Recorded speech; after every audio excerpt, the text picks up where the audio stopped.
Last year सितंबर में राहुल एक dentist के पास गए थे, अकल दाढ़ के लिए गए, सिर्फ अकल दाढ़ को ठीक कराने के लिए थे। लेकिन कैसे वहाँ पे उनको ओरल कैंसर डायग्नोस हुआ, उसके बाद क्या उनकी जर्नी थी, कैसे वो एलोपैथी में उन्हें डरा दिया गया कि आपको सर्जरी करानी पड़ेगी, कीमो कराना पड़ेगा, और किस तरीके से वो हमारे पास आए डॉक्टर बीआरसी की टीम के पास, और वर्चुअली उन्होंने घर पे ही रह के खुद को ठीक किया टीम की मदद से और ग्रैड ऐप पे मॉनिटरिंग की मदद से। तो राहुल अपनी स्टोरी आपको खुद बताएंगे, please Rahul. Hello everyone, I am Rahul from Maharashtra. मैं खुद एक डॉक्टर और मेडिकल परिवार से बिलोंग करता हूँ। मेरे पिताजी एक डॉक्टर है, एमडी होम्योपैथ। मेरे परिवार में ज़्यादातर लोग या तो उनके मेडिकल है या मेडिकल फील्ड से रिलेटेड है। और मैं भी बचपन से, हमारा खुद का भी मेडिकल था, उसमें भी बैठते आया हूँ। तो मुझे कभी ऐसा लगा नहीं था कि मुझे कोई इस तरह की बीमारी होगी।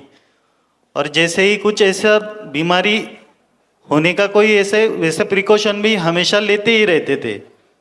पर जैसे ही मेरा ये टूथ इमर्ज हो रहा था, अक्कल दाढ़ जिसको बोलते हैं, विजडम टूथ, वो जब आ रहा था तो मुझे वहाँ पे एक चिक बाइट हुआ। तो नॉर्मली मुझे बोला गया कि ये चिक बाइट है, ये ठीक हो जाएगा। तो वो चिक बाइट धीरे धीरे बढ़ते गया, उसका कन्वर्जन हुआ, अल्सर में कन्वर्ट हुआ। तो मैं डेंटिस्ट को दिखाया, डेंटिस्ट ने मुझे बोला कि आपको ये ऑइंटमेंट लगाना है, ये दवाई लेनी है। मैं वो दवाई लेते रहा, पर मुझे उससे मेरा तकलीफ कम नहीं हुआ, वो बढ़ते गया। और जनवरी में मैंने फिर से अलग डेंटिस्ट को दिखाया, उन्होंने भी मुझे वही बोला कि आपका अल्सर बढ़ते जा रहा है। पर वो बढ़ते बढ़ते इतना बढ़ गया कि उन्होंने फिर, मैं जब मार्च में, मैं कंटिन्यू कंसल्टेशन में था, फिर भी उन्होंने मुझे मार्च में बताया कि अभी ये बहुत बढ़ गया है, आपको ओरल सर्जन के पास में जाना पड़ेगा, शायद से ये कैंसर में कन्वर्ट हो गया है, ये कार्सिनोमा है। तो जैसे ही उन्होंने बोला कि आपको बायोप्सी कराना पड़ेगा, तो क्या है, हम मॉडर्न डे के बच्चे, इंस्टेंट रिजल्ट मिलना चाहिए, या इसलिए मैं एलोपैथी में ज़्यादा बिलीव करता था। तो मेरे पिताजी खुद होम्योपैथी डॉक्टर होके, मैं होम्योपैथी ट्रीटमेंट या नेचुरोपैथी की तरफ में झुकाव नहीं था मेरा। तो फिर जब मैं ऑन्को सर्जन से मैंने कंसल्ट किया, तो उन्होंने बताया कि ये आपको फिर सर्जरी कराना पड़ेगा, ये माउथ का इतना हिस्सा निकालना पड़ेगा, चीक आपका कट करना पड़ेगा। तो तब जाके फिर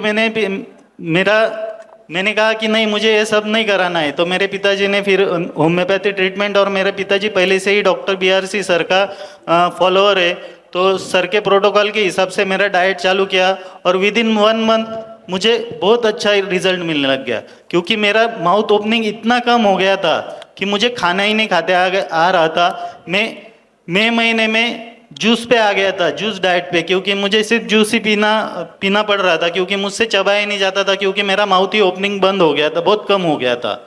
तो उस वजह से ऐसा हुआ। फिर ये डाइट चालू करने के बाद में धीरे धीरे मेरा माउथ ओपन होते गया, और अभी मैं लगभग 1 महीने से बहुत अच्छे से खा पी रहा हूँ। और इसके लिए मैंने ऑनलाइन कंसल्टेशन लिया था, ग्रैड ऐप पे सिर्फ मैं उसका अपडेशन डालता था। पहले तो मुझे बिलीव नहीं था कि मेरा ट्रीटमेंट कौन कर रहा है, कोई मुझे जानकारी नहीं थी। फिर मैंने एक बार, मुझे किसी ने बताया कि ये एक्चुअल में आपको बीआरसी सर ट्रीटमेंट दे रहे क्या। तो मैंने उनको पूछा, तो उन्होंने मुझे बीआरसी सर का एक ऑडियो क्लिप भी भेजा कि जिसमें उन्होंने मेरा केस खुद कंसल्ट किया था, और तब जाके वो ग्रैड ऐप पे मेरे लिए डाइट भेजा गया था। मैंने वो सब चीज़ें देखी। सर,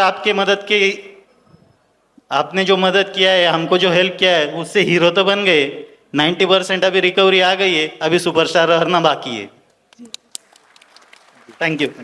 बड़ी से बड़ी बीमारी का आसान से आसान इलाज घर बैठे ही हो सकता है। अधिक जानकारी के लिए कांटेक्ट करें nearest doctor BRC clinic @home।